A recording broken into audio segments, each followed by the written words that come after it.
आज सकाळ सकाळ आमची म्हातारी असं तिच्या आईला खायला भरवत होती. इकडं मी देवपूजा वगैरे करून श्री रामचरितमानस वाचायला घेतलं. त्यात गोस्वामी तुलसीदास म्हणतात, माता पिता गुरु आणि स्वामी यांचे सांगणे काहीही विचार न करता कल्याणकारक समजून मान्य करायला हवे.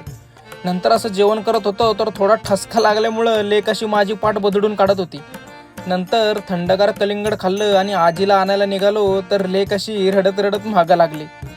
आणि लेकीने 2 दिवस दमवलेला पप्पा आजीला बघून लय खुश झाला आणि लेकीने पण आजीला पाहून अशी मिठी मारली. नंतर दाढी करायला गेलो आणि पप्पाची दाढी कुठे गेली म्हणत लेकीने चिकन्या झालेल्या पप्पाचा हा असा पा घेतला.